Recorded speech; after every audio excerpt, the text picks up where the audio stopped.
ಸ್ವಾಧೀನ ಕಚೇರಿ ಪೀಠೋಪಕರಣ ಜಪ್ತಿ.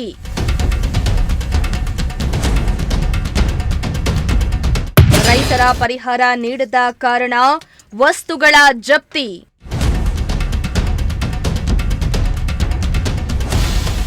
ಭೂಮಿ ಸ್ವಾಧೀನಪಡಿಸಿಕೊಂಡು ಸೂಕ್ತ ಪರಿಹಾರ ನೀಡದ ನಗರದ ತುಮಕೂರು, ರಾಯದುರ್ಗ, ತುಮಕೂರು, ದಾವಣಗೆರೆ ರೈಲು ಯೋಜನೆಯ ವಿಶೇಷ ಭೂ ಸ್ವಾಧೀನಾಧಿಕಾರಿ ಕಚೇರಿ ಪೀಠೋಪಕರಣಗಳ ಜಪ್ತಿ ಮಾಡಿರುವ ಘಟನೆ ನಡೆದಿದೆ.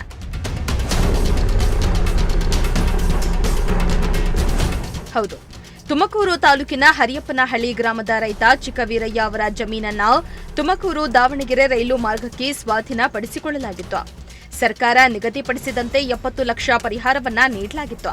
ಮಾರುಕಟ್ಟೆಯ ದರ ನೀಡುವಂತೆ ಚಿಕ್ಕವೀರಯ್ಯ ಹೋಗಿದ್ರು. ಕೋರ್ಟ್ ಮೊರೆ ಹೋಗಿ 3 ತಿಂಗಳ ಒಳಗೆ 1.30 ಕೋಟಿ ಹೆಚ್ಚುವರಿ ಪರಿಹಾರ ನೀಡುವಂತೆ ತುಮಕೂರಿನ 1ನೇ ಹೆಚ್ಚುವರಿ ಜಿಲ್ಲಾ ನ್ಯಾಯಾಲಯ ಆದೇಶಿಸಿತು.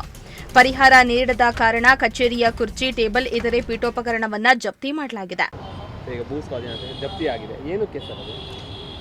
ತುಮಕೂರು ದಾವಣಗೆರೆ ರೈಲ್ವೆ ಪ್ರಾಜೆಕ್ಟ್ಗೆ ತುಮಕೂರು ತಾಲೂಕು ಕೋರಾ ಗ್ರಾಮದ ಚಿಕ್ಕವೀರಯ್ಯ ಅನ್ನೋ ರೈತರ ಜಮೀನನ್ನು 1 ಎಕರೆ 7 ಗುಂಟೆ ಒಟ್ಟು ಅಂದರೆ 69/5, 67/1 2 ಸರ್ವೆ ನಂಬರಲ್ಲಿ 1 ಎಕರೆ 7 ಗುಂಟೆನ ಭೂ ಸ್ವಾಧೀನ ಮಾಡ್ಕೊತಾರೆ. ಅವತ್ತು ಸ್ವಲ್ಪ ಪರಿಹಾರವನ್ನು ಕೊಟ್ಟು ಕೈ ತೊಳ್ಕೊಂಡ್ಬಿಡ್ತಾರೆ. ಅದಾದಮೇಲೆ ಅವರು ಮಾರುಕಟ್ಟೆ ಬೆಲೆಗೆ ನಮಗೆ ಪರಿಹಾರವನ್ನು ನೀಡಿಲ್ಲ ಅಂತೇಳಿ ಜಿಲ್ಲಾ 1ನೇ ಅಧಿಕ ನ್ಯಾಯಾಲಯದಲ್ಲಿ ಅರ್ಜಿ ಹಾಕ್ತಾರೆ. ಆ ಪ್ರಕರಣ LAC 17/2019 ಅಂತ ನಮೂದಾಗಿ ಮತ್ತು ವಿಚಾರಣೆ ಎಲ್ಲ ದಾಖಲೆಗಳನ್ನು ಪರಿಶೀಲಿಸಿ ಹೆಚ್ಚಿನ ಪರಿಹಾರವಾಗಿ 1,30,30,300 ರೂಪಾಯಿಗಳನ್ನು ಆದೇಶ ಮಾಡುತ್ತೆ. ಆದೇಶ ಕಾಪಿಯನ್ನು ರೈತರು SLO ಆಫೀಸ್, ರೈಲ್ವೆ ಆಫೀಸ್ಗೆ ಹೋಗಿ ಅನೇಕ ಬಾರಿ ನಮ್ಗೆ ಹಣವನ್ನು ಪಾವತಿಸಿ ನಮಗೆ ಕಷ್ಟ ಇದೆ ಅಂತ ಮನವಿ ಮಾಡಿದ್ರೂ ಕೂಡ ಕೋರ್ಟ್ ಆದೇಶವನ್ನು ನಿರ್ಲಕ್ಷಿಸಿ ಮತ್ತು ವಿಳಂಬವನ್ನು ಮಾಡ್ತಾರೆ.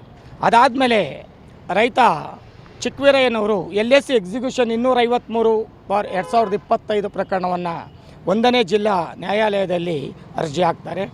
ಅದರಂತೆ ಜಪ್ತಿ ಮಾಡೋಕ್ಕೆ ಒಂದು ಆದೇಶವನ್ನು ಕೊಡುತ್ತೆ. ಮೂವಬಲ್ ಪ್ರಾಪರ್ಟೀಸ್ ಅಂದರೆ ಚೇರು, ಟೇಬಲ್ಲು, ಫ್ಯಾನು ಇತರೆ ಮೂವಬಲ್ ಪ್ರಾಪರ್ಟೀಸ್ನ ಅಟ್ಯಾಚ್ಮೆಂಟ್ ಮಾಡ್ಕೊಂಬನ್ನಿ ಅನ್ನೋ ಒಂದು ಆದೇಶವನ್ನು ನೀಡುತ್ತೆ. ಆ ಆದೇಶದಂತೆ ನಿನ್ನೆ ರೈಲ್ವೆ ಕಚೇರಿಗೆ ಹೋಗಿ ರೈತರು ಮತ್ತು ಜಪ್ತಿ ಮಾಡಲಾಗಿದೆ. ಮುಂದೆ ಯಾವ ಥರ ಇರುತ್ತೆ, ಅದನ್ನು ಮಾರಾಟ ಆಗುತ್ತೆ, ಏನು 6 ತಿಂಗಳು ಸಮಯಾವಕಾಶವನ್ನು ಕೊಡ್ತೈತೆ ಗೌರವಾನ್ವಿತ ನ್ಯಾಯಾಲಯ. 6 ತಿಂಗಳಲ್ಲಿ ಅವರು ಹಣವನ್ನು ಪಾವತಿಸಿ ಮೂವಬಲ್ಸ್ ಪ್ರಾಪರ್ಟೀಸ್ನ ವಾಪಸ್ ಪಡೆಯಲಿಲ್ಲ ಅಂದರೆ ಪಬ್ಲಿಕ್ ಆ್ಯಕ್ಷನ್ ಆಗುತ್ತೆ. ಪಬ್ಲಿಕ್ ಆ್ಯಕ್ಷನ್ನಲ್ಲಿ ಬಂದಂಥ ಹಣವನ್ನು ಆ ಕೇಸ್ಗೆ ಡಿಪಾಸಿಟ್ ಮಾಡಿಕೊಂಡು ಉಳಿದ ಬ್ಯಾಲೆನ್ಸ್ ಅಮೌಂಟ್ಗೆ ಮತ್ತೆ ಜಪ್ತಿ ಮಾಡಲು ಆದೇಶ ಕೊಡೋದು. ರೈಲ್ವೆ ಖಾತೆ ಸಚಿವರು ಇದೇ ಜಿಲ್ಲೆಯವರು ಈ ರೀತಿ ಆಗಿರೋದು ಯಾವ ರೀತಿ ನೋಡ್ತೀರಾ ಅಂತ? ರೈಲ್ವೆ ಖಾತೆ ಸನ್ಮಾನ್ಯ ಶ್ರೀ ಸೋಮಣ್ಣವರು ಇಲ್ಲಿ 100 ಕೇಸಿದೆ. ತುಮಕೂರು ರಾಯದುರ್ಗ ರೈಲ್ವೆ, ತುಮಕೂರು ದಾವಣಗೆರೆ ರೈಲ್ವೆ ಮತ್ತು ಎಲ್ಲ ಭೂ ಸ್ವಾಧೀನ ಆಗಿರೋ ಒಳ್ಳೊಳ್ಳೆ ಜಮೀನುಗಳು, ನೀರಾವರಿ ಜಮೀನುಗಳು, ತೋಟಗಳು, ಬಾಗಾಯತು ಜಮೀನುಗಳನ್ನು ಇವರು ಸ್ವಾಧೀನಪಡಿಸ್ಕೊಂಡಿದ್ದಾರೆ.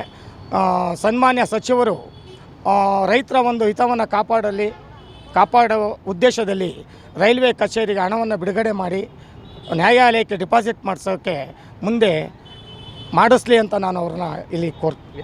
ಅದರಲ್ಲೂ ಕೂಡ ತುಮಕೂರಿನಿಂದ ರಾಜ್ಯ ರೈಲ್ವೆ ಖಾತೆ ಕೇಂದ್ರ ಸಚಿವರಾಗಿ ಆಯ್ಕೆಯಾಗಿರುವ ವಿ ಸೋಮಣ್ಣ ಅವರ ಸಂಬಂಧಿಸಿದ ಕಚೇರಿಗೆ ಈ ರೀತಿ ಆಗಿರುವುದು ವಿಪರ್ಯಾಸ ಆಗಿದೆ.